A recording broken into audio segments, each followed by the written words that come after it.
एक बात तो ये कि ये देश की जनसंख्या के लिए अच्छा है। मैं बस फायदे गिनवा रहा हूं। ब्रह्मचर्य क्यों? पहले तो ब्रह्मचर्य है क्या? ब्रह्मन मतलब जो परम है या ईश्वर, चर्य मतलब मार्ग। जो परम के मार्ग पर है या जो ईश्वर के रास्ते पर है, एक ब्रह्मचारी है। जो ईश्वर के रास्ते पर है का मतलब है, देखिए, आखिरकार हर कोई आनंद की खोज में है ना? जाने या अनजाने में, हाँ या ना? हाँ, क्योंकि आपको आनंद नहीं मिला तो आपने सुख से काम चला लिया। सुख आनंद नहीं है।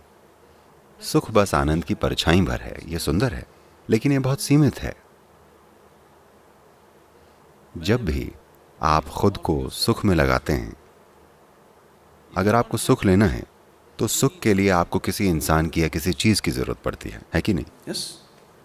जितना आप सुख की गहराई में जाते हैं, उतनी ही गहराई से आप उस इंसान या उस चीज से बंध जाते हैं। हाँ, मान लीजिए ये चीज या ये व्यक्ति आपसे ले लिया जाए तो आप टूट जाएंगे, है कि नहीं? अगर आपका सुख के साथ बड़ा गहरा जुड़ाव है तो वो चीज या वो इंसान जिससे आपको सुख मिलता है आपसे ले ली जाए तो आप टूट नहीं जाते। तो आपका अस्तित्व एक बड़ा बंधन बन जाता है। बंधन कोई ऐसी चीज नहीं है जिसका कोई मजा लेता है। आपके अंदर कुछ ऐसा है जो हमेशा हर एक बंधन से मुक्त हो जाना चाहता है ना? लेकिन अगर आप सुख खोजने में लग गए तो आप खुशी खुशी अपने आप ही ऐसी सीमाएं बना रहे हैं जिन्हें आप पार नहीं कर सकते। बुरी लगने वाली सीमाओं को आप तोड़ सकते हैं, है कि नहीं? अच्छी लगने वाली सीमाओं को आप नहीं तोड़ सकते, है ना? अपनी बहुत सारी जंजीरों पर आपने सोने का पानी चढ़ा रखा है और आप उन्हें गहनों की तरह पहनते हैं कि नहीं? अपनी सीमाओं का आप जश्न मनाते हैं। एक बार आप अपनी सीमाओं का जश्न मनाने लग गए तो फिर उनसे मुक्त होने का कोई रास्ता नहीं है। तो ब्रह्मचर्य का मतलब है कि आप ईश्वर के रास्ते पर हैं। इसका मतलब है कि इस तरफ पहला कदम यह है कि आप अपने स्वभाव से ही प्रसन्न हैं। जब भी आप बहुत खुश या आनंदित होते हैं, आपने देखा है, ऐसा लगता है कि आपको किसी चीज़ की ज़रूरत नहीं है। हाँ? किसी एक दिन जब आप बहुत खुश होते हैं, अगर आप खाना ना खाएं, सोएं ना, कोई फ़र्क नहीं पड़ता, होता है ना? अगर आप ना खुश हैं तो हर चीज़ बढ़िया होनी चाहिए। आप दुनिया में हर चीज़ के बारे में शिकायत करते हैं, है कि नहीं? जब आप सच में आनंदित होते हैं तो देखिए, ये आपको मुक्त कर देता है। जब आप नाखुश होते हैं तो हर चीज़ महत्वपूर्ण होती है। हर चीज़ एक विशेष तरीके से होनी चाहिए। हर चीज़ के लिए आप शिकायत करते हैं। नाखुश लोग हमेशा शिकायत करते हैं। खुश लोगों के साथ काम करना, उनके साथ होना हमेशा आसान होता है, क्योंकि जब आप खुश होते हैं तो कुछ और मायने नहीं रखता, हर चीज़ लचीली होती है। तो आज़ादी किस में है? आनंद आज़ादी है या सुख आज़ादी है? साफ है, आनंद आज़ादी है कि नहीं? तो आप देख रहे हैं कि प्रसन्न कैसे रहा जाए। अगर आपने इसे बाहर ढूंढा तो आप अपने आप सुख खोजने वाले बन जाएंगे। आनंद का स्रोत तो वैसे भी आपके अंदर है। जब भी आप खुश थे तो खुशी आपके अंदर महसूस हुई थी या ये बाहर से आप पर बरसी थी? ये हमेशा आपके अंदर होती है कि नहीं? तो अगर खुशी का स्रोत आपके अंदर है तो इसे बाहर खोजना एक बेवकूफ़ी भरा काम है। हाँ? होता यह है कि खुशी का स्रोत आपके भीतर है। बस आनंद पाने के लिए आप बाहरी चीज़ों का इस्तेमाल करते हैं, या दूसरे शब्दों में आपका आनंद धक्का मारकर स्टार्ट होता है। क्या हम इसे सेल्फ स्टार्ट बना लें? आपको नहीं चाहिए। अगर आपने अपने आनंद को सेल्फ स्टार्ट बना लिया है तब आप एक ब्रह्मचारी हैं। अब आप ईश्वर के रास्ते पर हैं। आप अपने स्वभाव से ही आनंदित हैं। क्या यहाँ के सारे ब्रह्मचारी ऐसे बन गए हैं? हो सकता है नहीं, लेकिन इरादा यही है। वो इस तरफ काम कर रहे हैं। इस तरफ काम करने के लिए आपको एक स्थान और समय चाहिए होता है, आपका अपना, जिसमें आपको अपने जीवन में दूसरी चीज़ें हैंडल न करनी पड़ें। इसलिए उन्होंने जीवन जीने का एक ख़ास तरीका चुना है। अभी कल हम लोग ऊपर पहाड़ पर गए थे। सिर्फ अपने शरीर का भार लेकर ऊपर चढ़ने में आप में से कई लोगों के पैर कांपने लगे थे, है कि नहीं? मान लीजिए आप अपने कंधे पर 4 लोगों को बैठाकर ऊपर चढ़ना चाहते हैं। आप में से कितने लोग ऊपर पहुंच पाएंगे? आप में से ज्यादातर नहीं पहुंच पाएंगे, है कि नहीं? इसीलिए ब्रह्मचर्य। आप समझे? आप बहुत ऊंची चोटी पर चढ़ने की तैयारी कर रहे हैं। अगर आपके पास 10 लोगों को कंधे पर लेकर चढ़ने की ताकत होती तो ये शानदार बात होती, लेकिन ऐसे लोग हमें बहुत कम ही मिलते हैं। अकेले चलना बेहतर होता है, इसलिए वो अकेले चलते हैं। अभी आपकी समस्या ये है कि जब तक आप 14 के हुए, आपकी बुद्धि हार्मोन्स ने हर ली, इतनी ज़्यादा कि आप समझ ही नहीं पाते या ये मान ही नहीं पाते कि इनसे मुक्त कैसे होना है। कोई यहाँ बस बैठे बैठे खुश रह सकता है।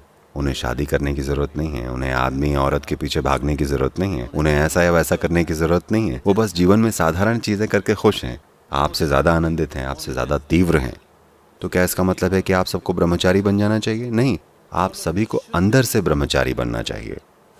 In terms of lifestyle, not necessarily.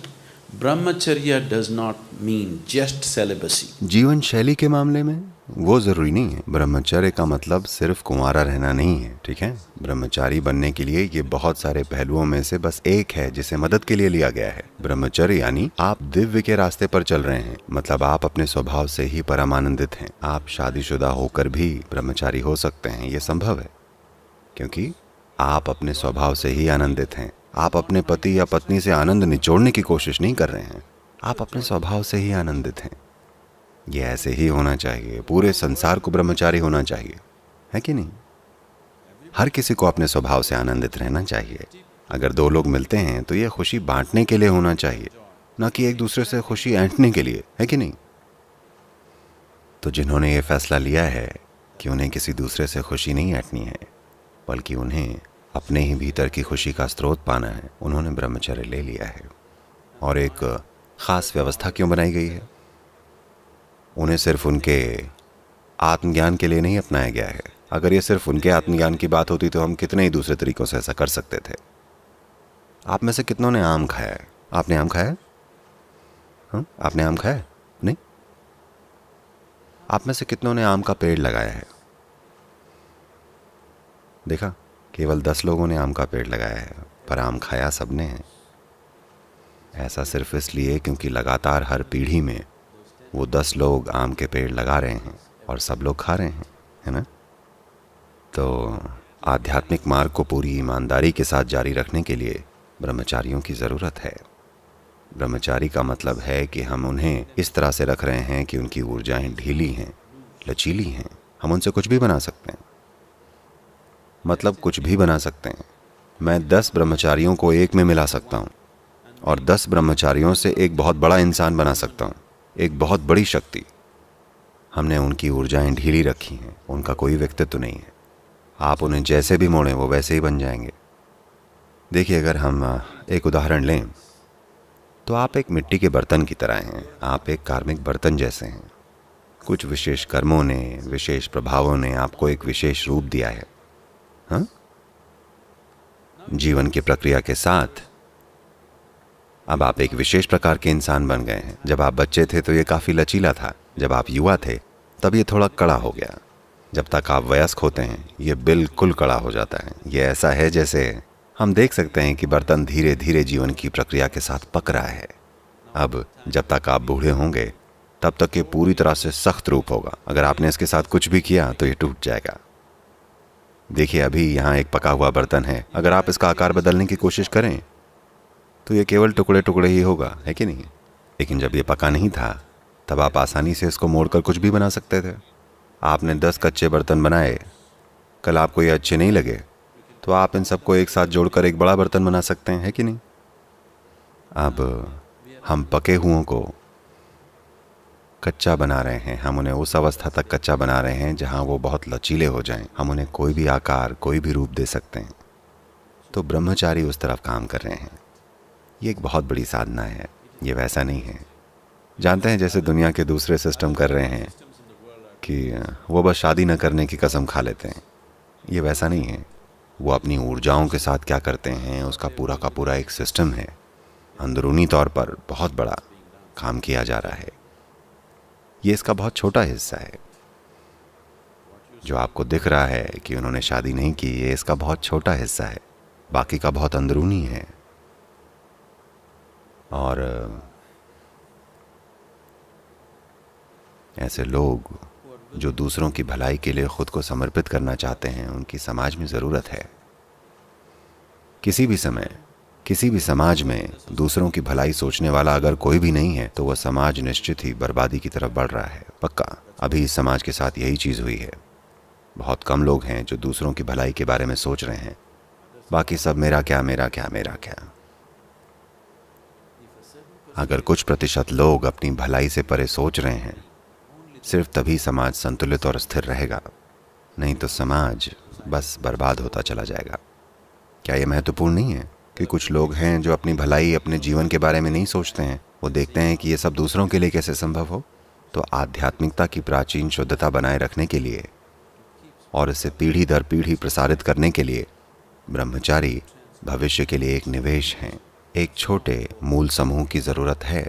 सबको ये करने की ज़रूरत नहीं है और न ही हम सबको लेंगे। हर साल ब्रह्मचर्य के सैकड़ों आवेदन आते हैं, हम उनमें से बस 8-10 लोगों को लेते हैं।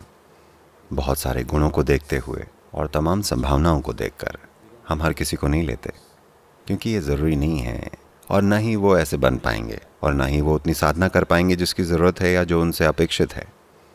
आपका अस्तित्व लचीला और जागरूक बनना चाहिए, जिससे आप खुद को किसी भी तरह का बर्तन बना सकें। क्या ऐसी आज़ादी अच्छी चीज़ नहीं है? यही ब्रह्मचर्य है।